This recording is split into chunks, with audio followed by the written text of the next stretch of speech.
In this episode, we are thrilled to have Yvette Hopkins, an incredible leader whose journey has taken her from the military to the boardroom.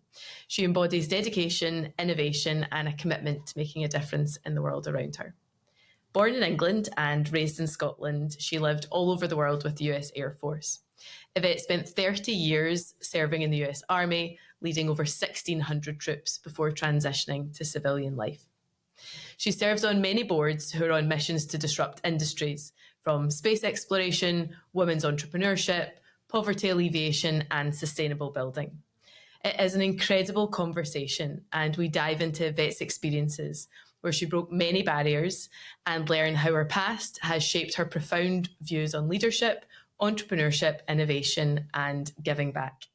Yvette is a ball of positive energy and the epitome of what a leader should be. Enjoy the conversation and please subscribe. So welcome to today's episode. We are absolutely thrilled to have Yvette Hopkins with us. Welcome, Yvette. How are you doing? Thank you, my friend. I am so excited to be here with you.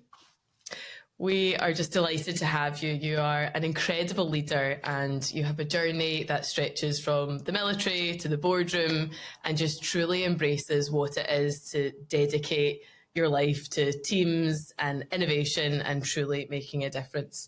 So we know that you've served on many boards, have worked in many high-performing teams, and have really a desire to give back to the community. And we want to touch on all of those different things today. So we're going to touch on lots of different experiences, and we know how many different areas that you can bring us some gems. So we're excited to touch on those.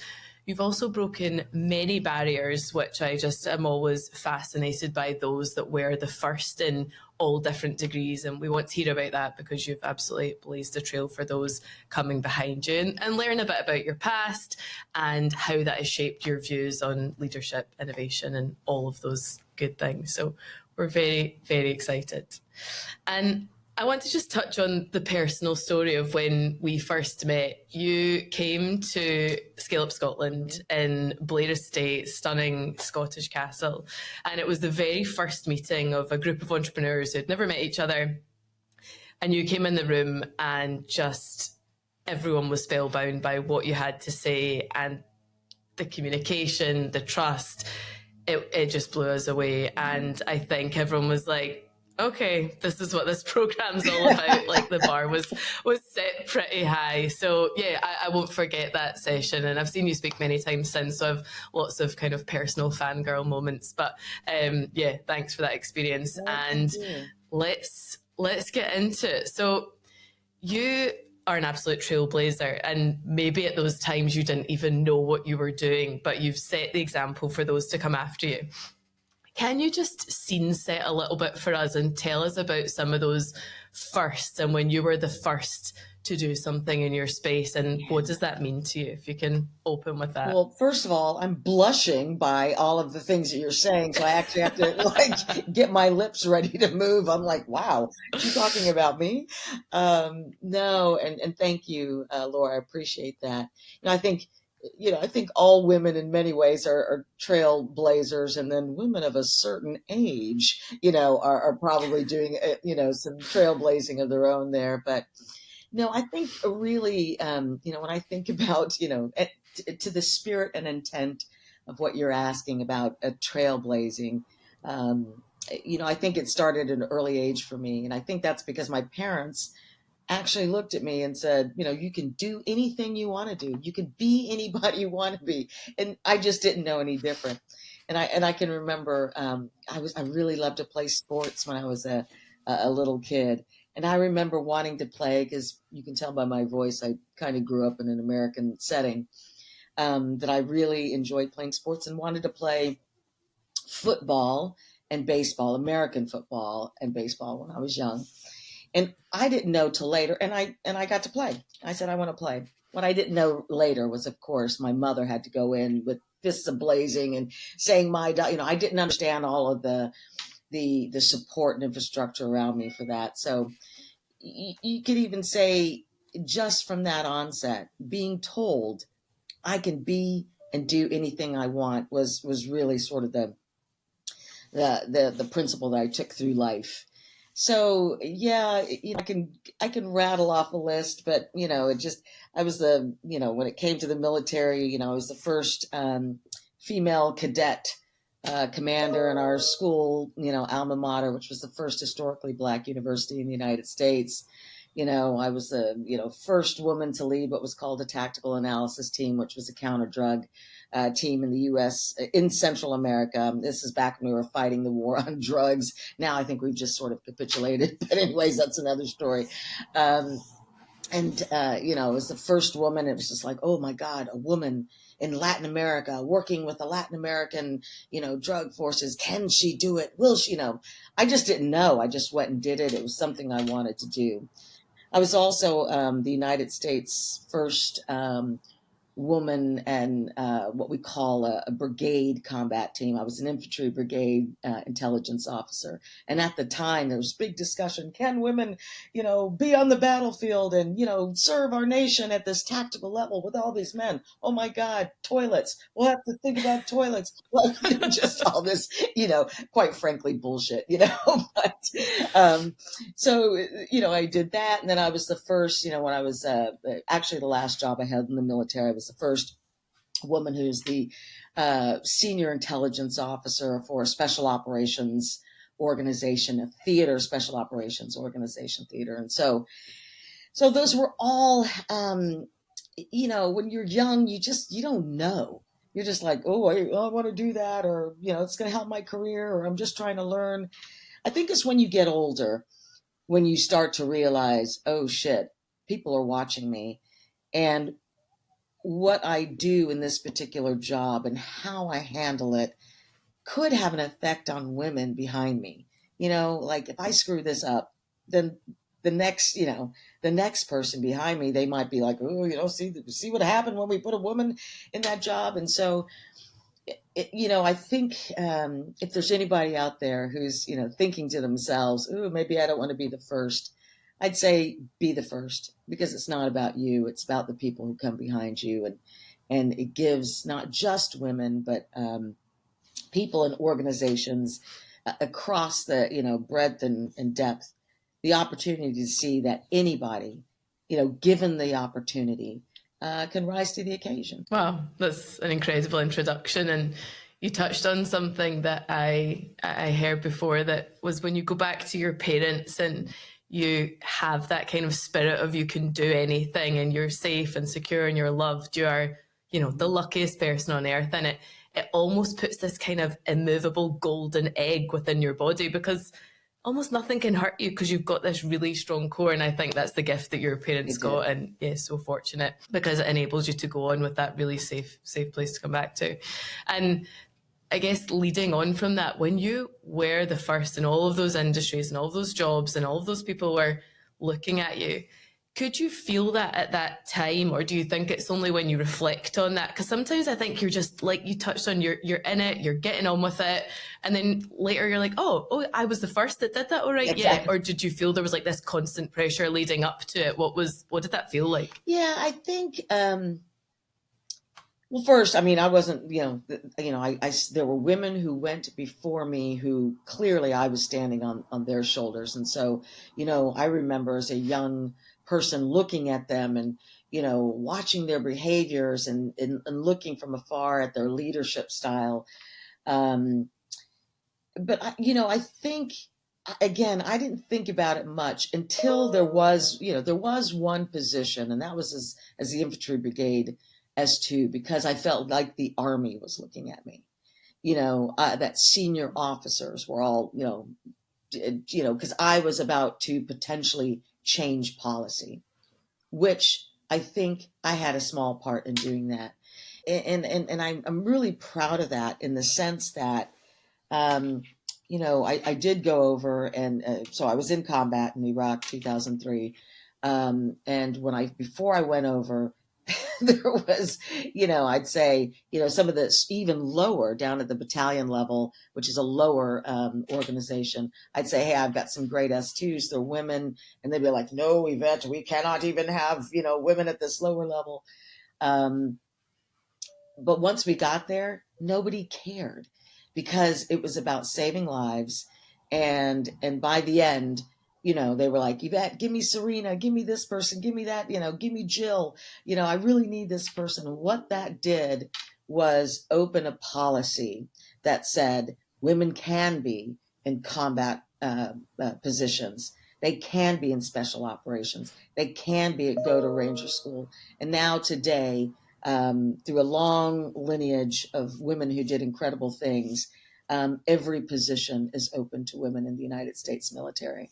And I think the same stands true in the United Kingdom. And that's just a long line of credible women that have opened that, and men who allowed that to happen. But there is always a sense in that particular position, there was a sense of trepidation, not trepidation, that's not the right word, but there was a sense of like a real, like, can't screw this up, Hopkins. You know what I mean? Because the Yeah. army is looking at you. But also in the deep thick of things, you're not thinking about this. You're just thinking about the men and women that you've got to support, that are under you, that are on a combat field, and like you've got to get the best intel possible. So a little bit of both, but I do remember that feeling of like, shit, can't screw it up. Yeah. Well, you didn't screw it up. I think is the good news, and we all know all of the statistics on more diverse boards, more diverse teams, but it takes time to do that and to be the first and to be the change maker. And we don't like change; we get scared about it, and that was the experience. So yeah, well, I mean, that's just an incredible story. So thanks for sharing. And I just want to talk a little bit. This is something that you'd spoken about before. Your position in the military, you were leading 1,600 troops. Is that correct? So it was my brigade command. So in the 1,600 troops is when I was a brigade commander, which was my penultimate position in the military. Yeah. And within that position, when you have 1,600 people that you need to lead and communicate across, that's extremely challenging to do that. And I would love to hear a little bit about your strategies and building trust within that group, getting everyone aligned, and how you did that through communication. So just touching on how you do that at such a large scale. Yeah, well, it starts with your very first day, in command. And, there's the saying that, your very first day, your very first speech, your very first discussion with the command is the one that's the one that everybody's totally going to listen to. And so it's really important that you get your message and culture across on that very first meeting, that first day. So I'd like to think I led with, I wanted open, honest communication and a layered approach, both vertical and horizontal. I had 66 different global locations. So I had a headquarters in Fort Meade, Maryland, but 66 different global locations. And sometimes your intent doesn't always, filter to the bottom.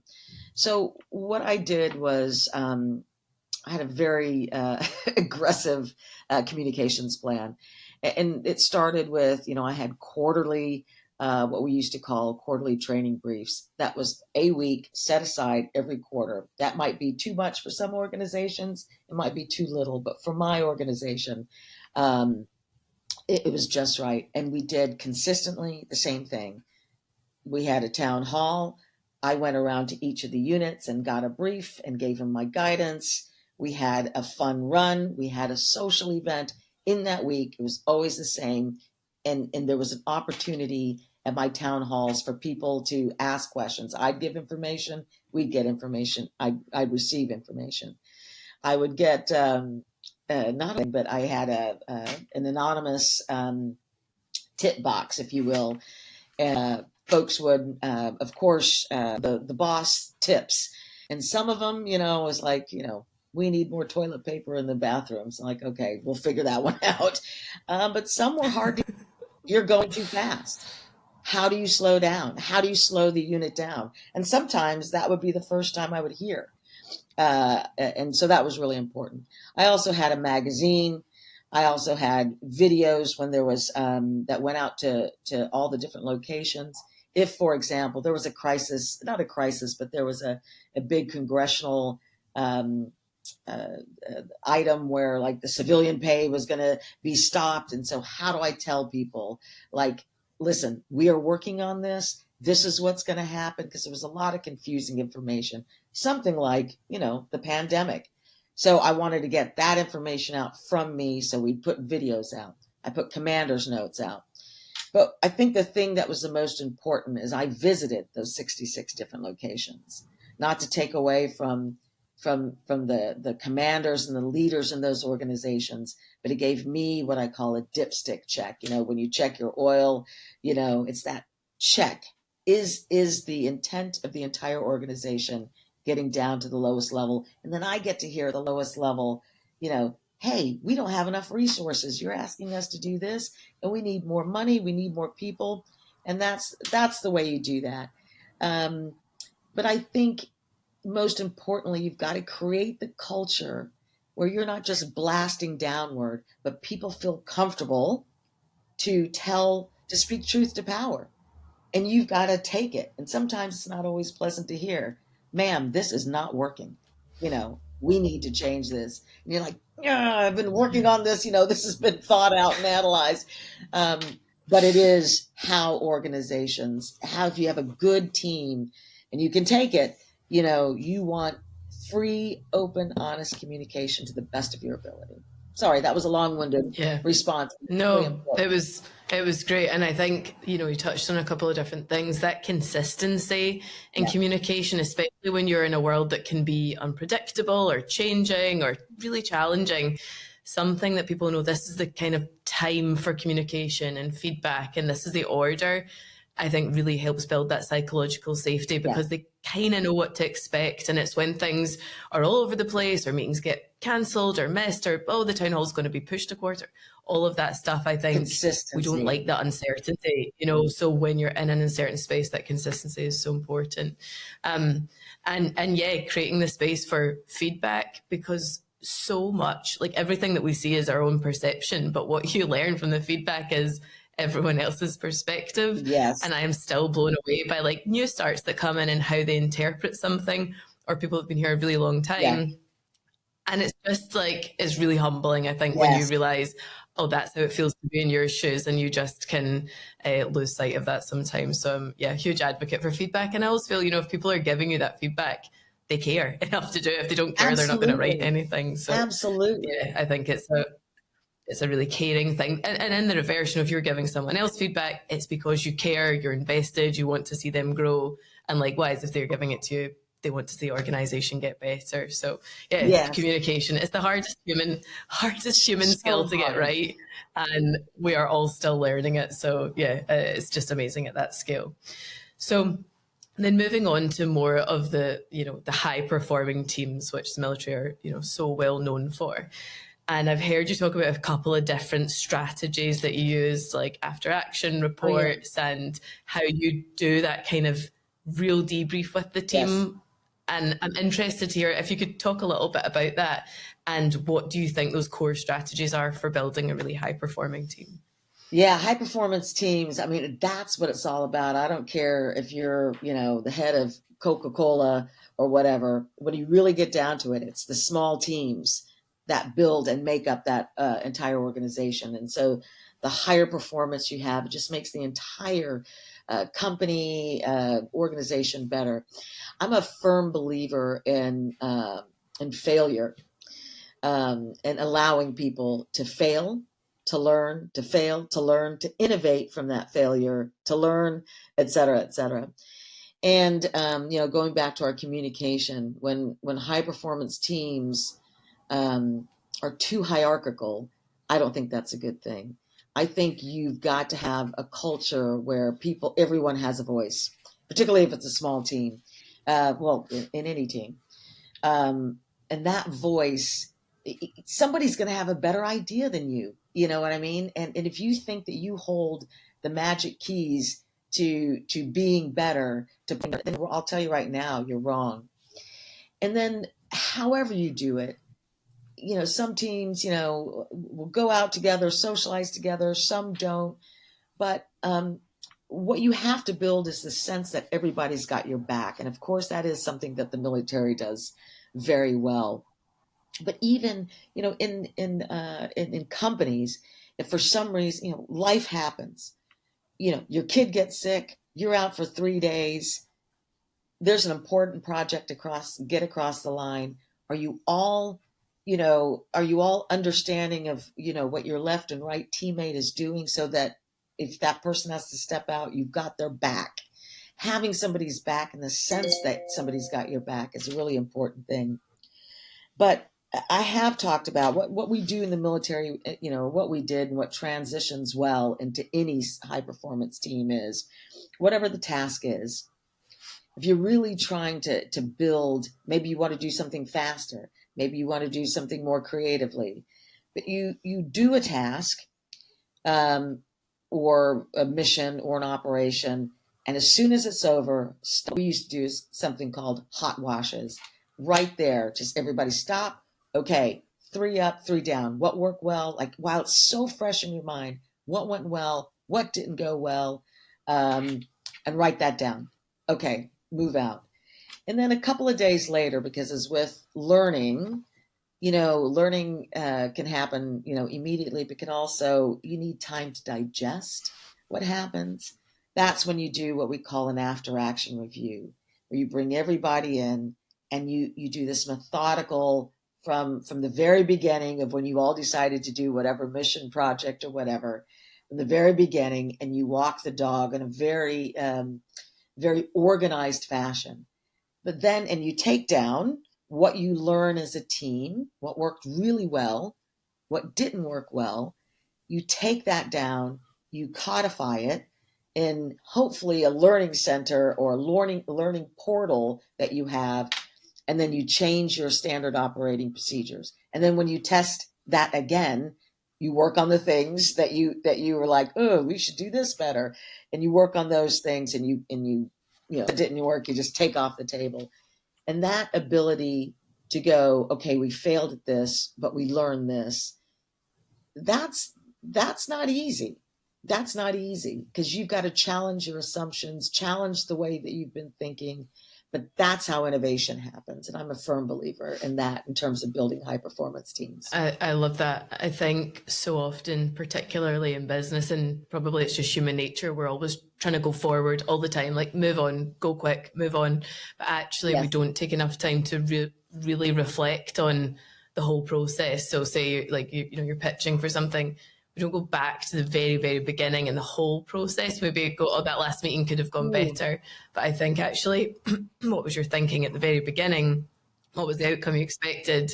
And where's the whole thing going off?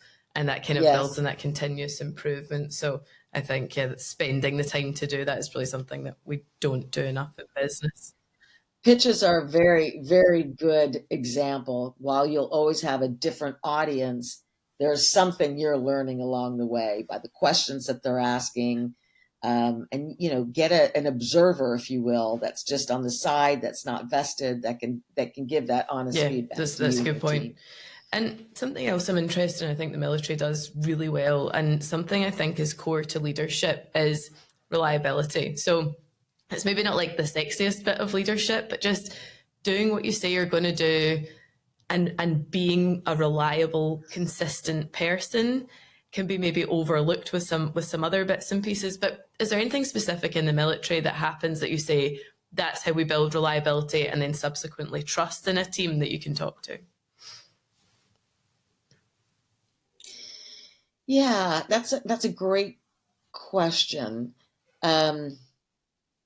My touch point, so the U.S. military and companies. So the U.S. military is a values-based organization. I could probably, if I can remember them all, could probably run down the list of what at least in the Army, what the values are. But, we all sit and say, these are our values. But for me, that's a very serious touch point. That when you come up with values, you have thought about it, you have fought about it, you have brought everybody in. It is not just, in my opinion, it's not something the CEO just says, here's our values. It's really got to be something that people can walk the talk on. And I think that is a North Star for the why and what you're doing. For me, that is always something in terms of reliability. If I'm ever in an ethical dilemma, if I'm ever, thinking about how I need to frame something, I always have as an underlying um, series of things is the values, and I carry that with me. And so, in life for me, it's about walking the talk. If you are a leader, you can't just blah, blah, blah. We're going to have integrity. We're going to, be accountable. We're going to, be passionate. We're going to be innovative. You have got to live that. And you have got to show that in everything you do. And when you don't, you've got to stand up and say, hey guys, I screwed this up. There was I'm going to hold myself accountable, but I didn't hold myself accountable then. And to me, that's about reliability. And that, because what happens then is people walk away and go, I don't know what Hopkins is doing, but I know she's a valued human being, and I can rely on whatever she says and does, that she's going to have integrity, accountability, she will think of it. And that to me, is a very serious touch point, and that I personally take very seriously. And that's the values that any organization has. And if people in the organization, when you say, hey man, what's the values of your company? If they don't know it, you got to stop and think, why don't they know it? Are we not living? Are we not walking the talk? Are we not living what we're talking about? So that's my sense on reliability. Yeah, I love that. And yeah, we are really big on our values, and we use it Good. and we're always like, that's decision making. So when it's a difficult decision, go back to the values. You won't get every decision right. Always. Use the values. And also, we're human. We slip up. We make mistakes. And you say, you know what? Yes. I didn't get it right that time. Here's what we're going to do next time, and being open to that. And I almost think it doesn't even matter what your values are, as long as they're right for you and they're right for the organization. So they can be anything you want. 100%. But yeah, I think it's a really easy way to show the culture of the company, and how you can make those difficult decisions and the easy decisions as well. So yeah, I think I'm really glad, Laura, that your company does that, because I do see this sort of magic hand wave on values. And I just, if you take the time to really say, what does that mean to me? What does it mean to you?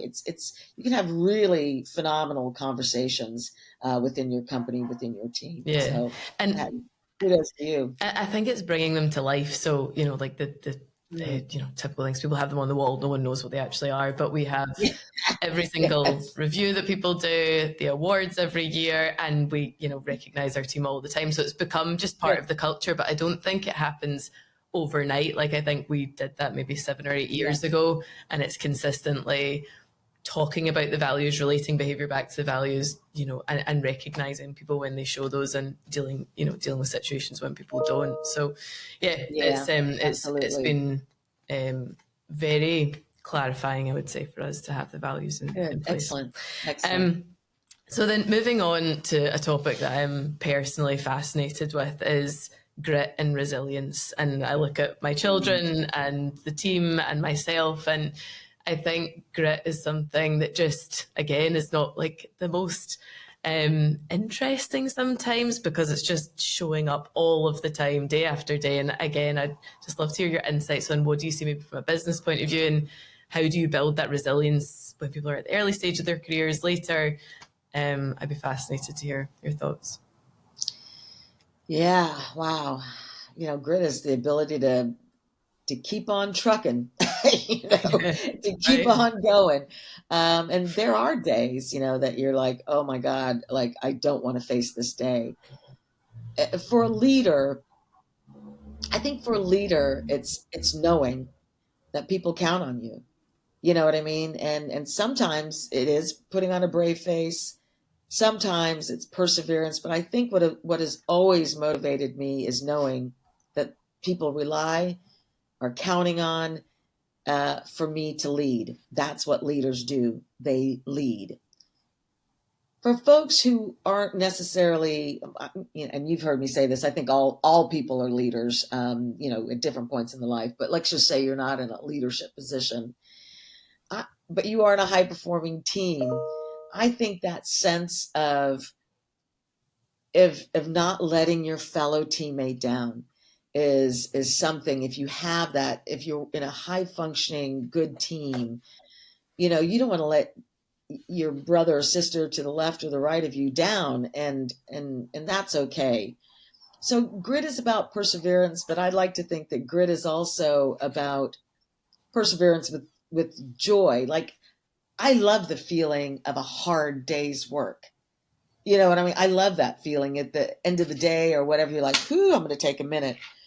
And it brings me personal joy, not maybe everybody, but I think that perseverance with joy, with intent and purpose is that grit. And I know in the entrepreneurial world, it is peaks and troughs. And sometimes you're like, oh my God, it's not, it may fail. But grit is going, no, I've got a team. I've got my reason why. I've got a set of values. I believe in what I'm doing. Everybody believes in what I'm doing. It's just a shit week or a shit month, but the perseverance to keep going and believe in yourself and your team and the people around you, that's grit. And do it with a genuine sense of, just a genuine sense of, we're going to do this. We're in the storm right now, but we're going to come out of this together. That's grit. And that's goodness. Yeah. Yeah. We had a conversation recently about like your best day at work. And we're saying, your best day at work is not when everything went well and the client's happy and the proposal got through and we all went for drinks afterwards. Like, the best days are when you're working as a team through something really difficult. And you're like, is this going to work? Is it not? And you stay late and you get something done. And the feeling afterwards of like, you've done a hard day's work. I don't think you can replace that. And I think, especially when there's a physical element to it, it's something that we really need as humans. So I truly support that. And for me with grit, I always think like, when the worst has happened, whatever the worst is, and in business it's not really that bad, but anyway, whatever the worst is, no matter what it is the next day, it's just coming back. So you may have zero answers, be feeling like crap, but you're going to be there and you're going to show up and deal with whatever is to come, which it's usually not as bad as you anticipate. So I like that, but grit with joy, I'm going to take that. Yeah, absolutely.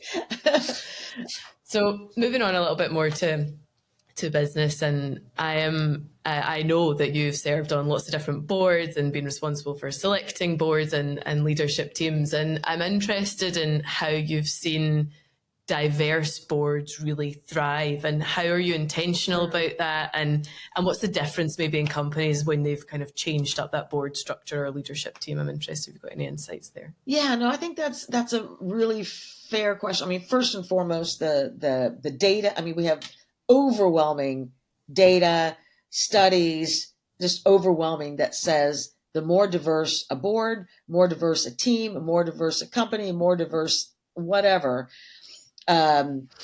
creates diversity of thought, which creates better innovation, which creates, gives you a strategic and tactical advantage. So the boards that I sit on, now that I think about it, some of them I'm the only woman. Some of them I'm the only person of color. And obviously, because I've grown up around the world and have, several different perspectives, I know I'm of value. Sometimes, sometimes you kind of walk into a place and you're like, oh, am I helping here? I know for a fact I'm of value. And I know that I have a different perspective, and I know I have my lived experiences that I can share with board members. And I think where I'm at with the particular boards that I sit on, which I'm very pleased, is, and those fellow board members want to hear, want to understand, want to see a different perspective. And that's just something we need to do more of, because we do need more diverse thought, particularly the way the world is running these days. So, yeah, I don't know if Yeah. that answers your question, but of all the boards I Yeah. sit on, I'm very pleased. I'd like to see more, um, and that will happen. And I know with my voice and advocacy, it will happen.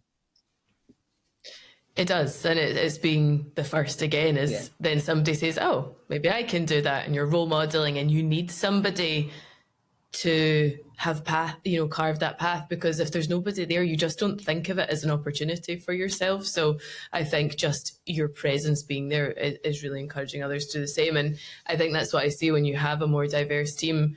We just all have these blind spots, but you're there to kind of catch the ball for each other and, 100%. maybe shine light on something that you just can't see because it's not your lived experience and you're never going to get it. So I see that in a really kind of real world space. So 100%. yeah, I'm excited the impact you'll be having. And talking a little bit about AI Mm. and how quickly that's moving, is that something that you're seeing coming into the companies that you're serving on, into the decision making? Anything that you're seeing there that you'd like to share? Yeah, from a technological perspective, I work with several companies where AI is absolutely, from a technology perspective, really important. So, Craft Prospect, which is a space engineering company, I'm chair of that board. As part of our, future satellite fleet, obviously there's an AI and ML component to that. So technologically, very important. I work with another company called Think Tank Maths, which is a math company. So what they're really trying to do is get to, if you know anything about AI, one of the things that we're all discussing is obviously about trusting AI. It's almost like garbage in, garbage out, or good in, good out. And so how do we get to that trusted, at the very baseline level? And so I have a math company that's working that day in and day out in support of government as well as commercial companies.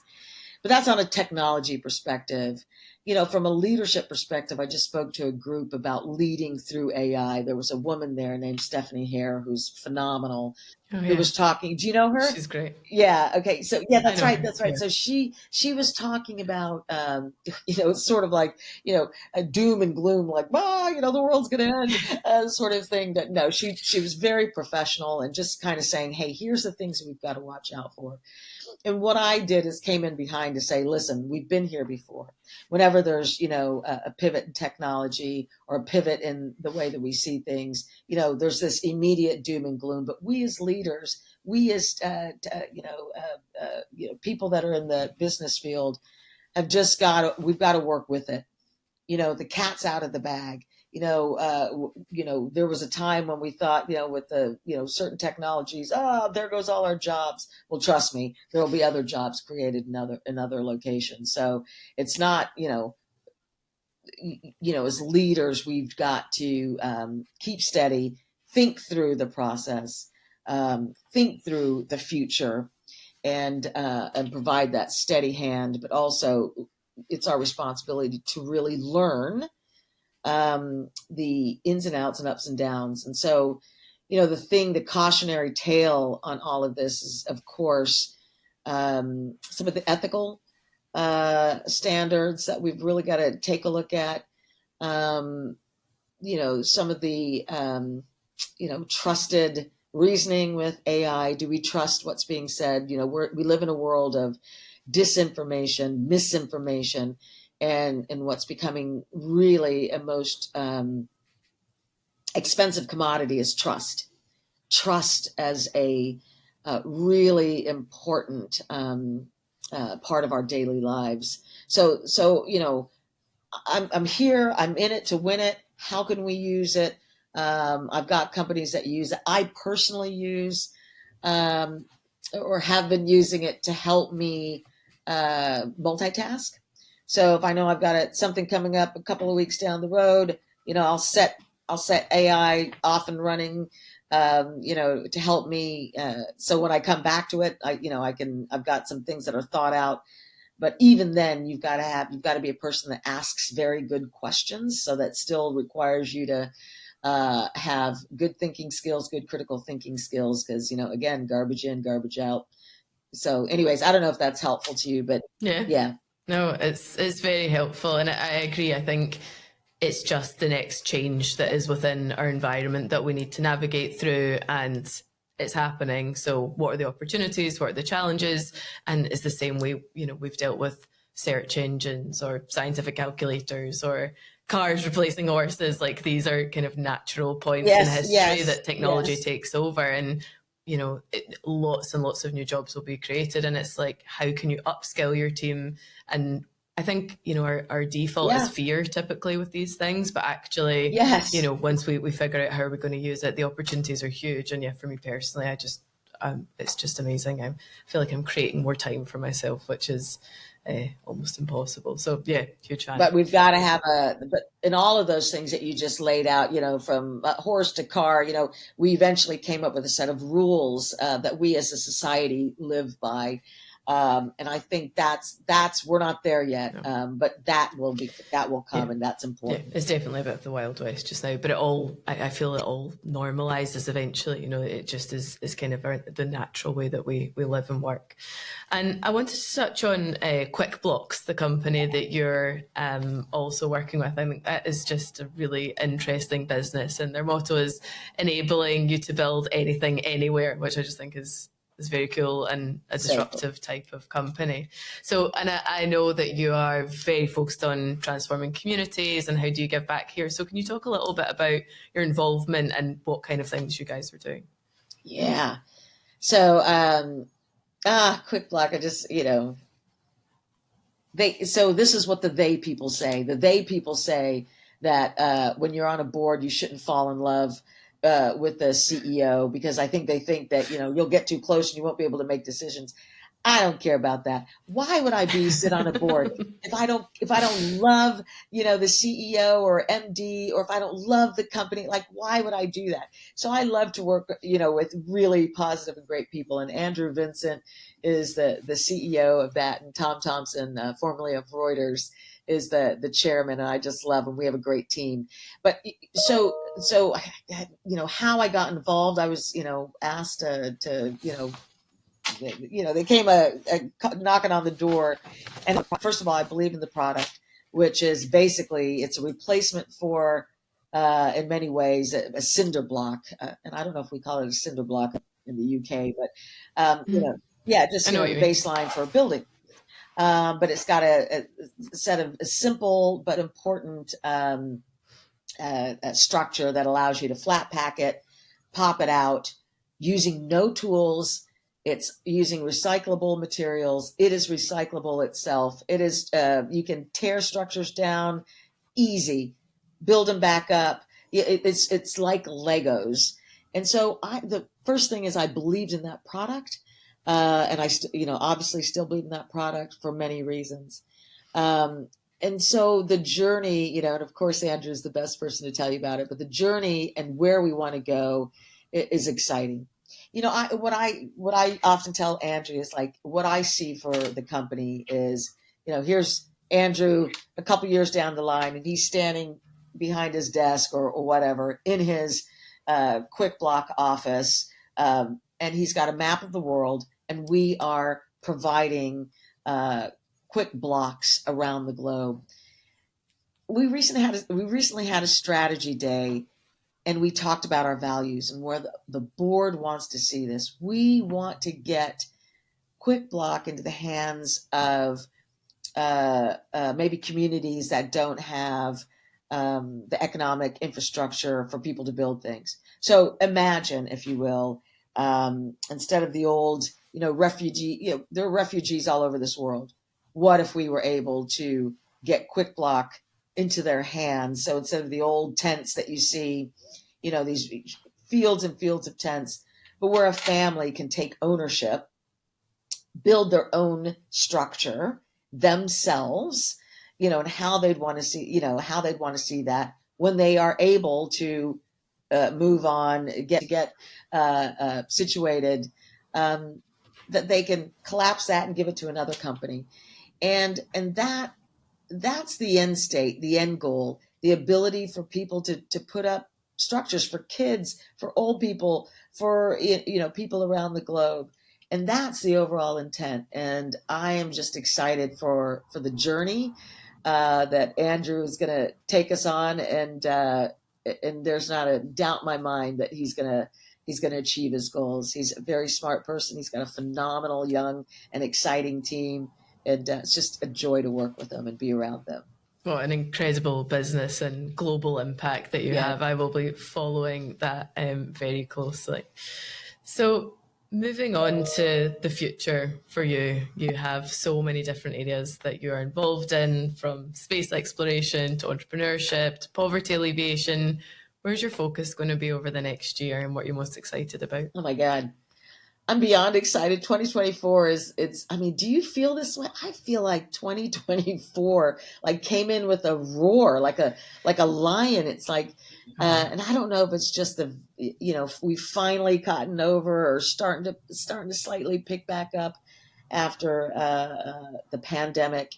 I mean, that devastated a lot of businesses, and there's still, that's still affecting businesses.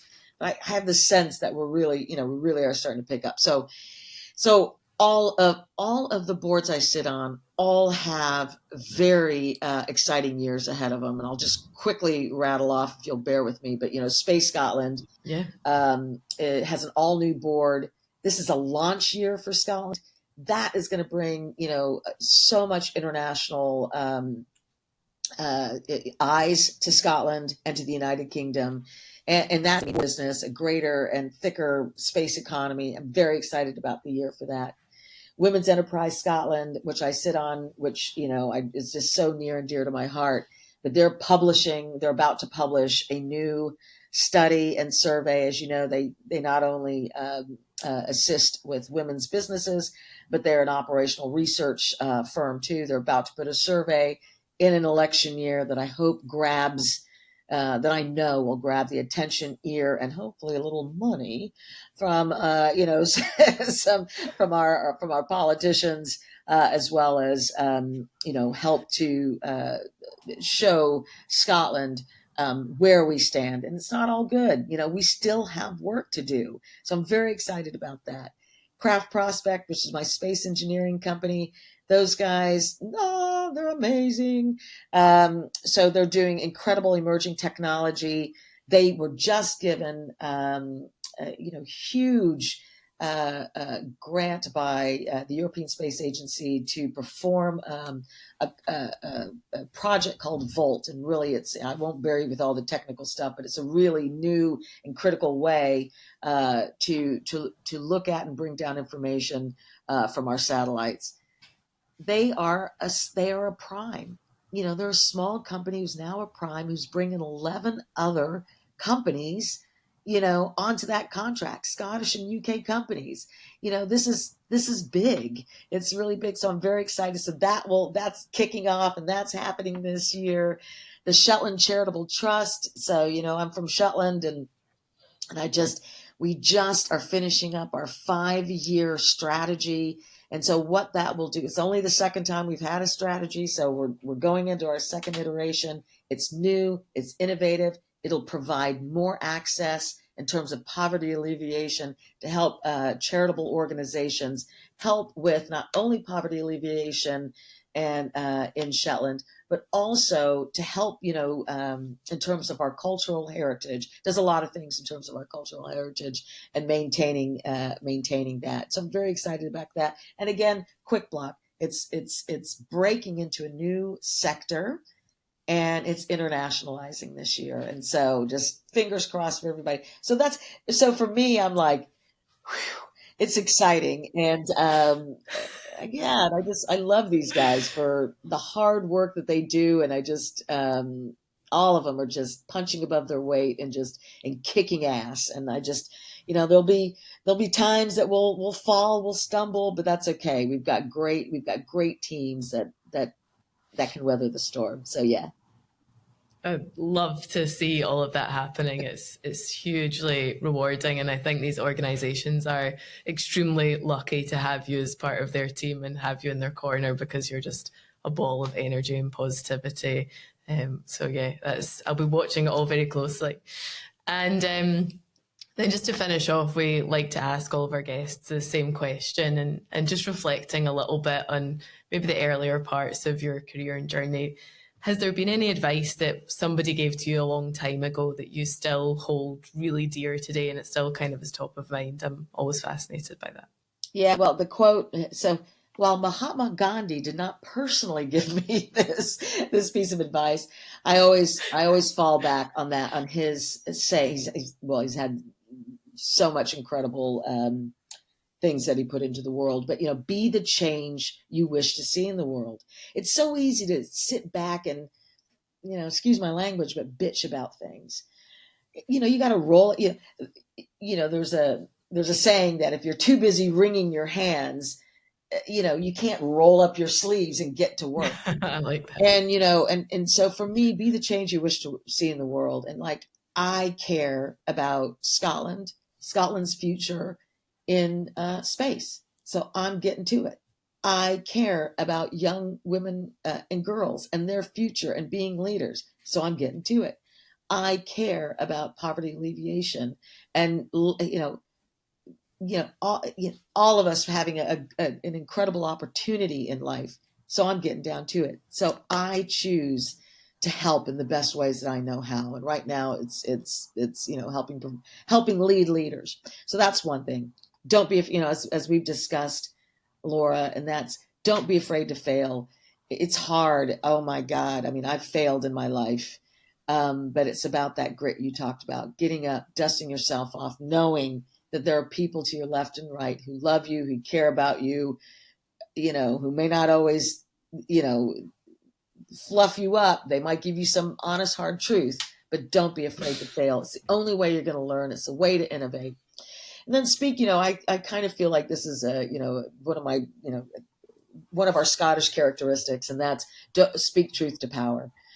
There are times, and, I think I learned that particularly in the military, particularly as you go in the breach of warfare, you can't sit back and go, oh, I hope the leaders have it figured all out. You have got to speak up because, you can save people's lives, people's jobs, say whatever. It can make things better, but you've got to say your piece and you've got to speak truth to power. And then finally, and I really believe this, and that's, you got to do you. You got to be you. There's all, when I think about leadership, there's all these ways that we should, lead this way, lead that way. The truth of the matter is you can only lead from an authentic place of essence. You can only lead from your authentic self, and you won't lead like everybody else. Everybody else does things differently. All you can do is do you, be you, do your best. You've got one life to live. Live that shit to the fullest. The end. We cannot top that. That was perfection. So thank you for sharing that. I've been scribbling away while we've been talking. And yeah, I'm just so excited to share everything that you've said with our audience. You are a delight and a huge inspiration. So Laura, thank you so much. Such a pleasure. Thank you so much. And you have a phenomenal rest of the day. And we'll see you soon. Will. Thank you. Okay. Bye. Bye. Thank you for listening to this episode of Tag Lab. We are super excited to bring you the huge conversations that inspire growth in our digital world. Make sure you hit the subscribe or follow button to be notified as soon as the next episode is out. Thanks for listening.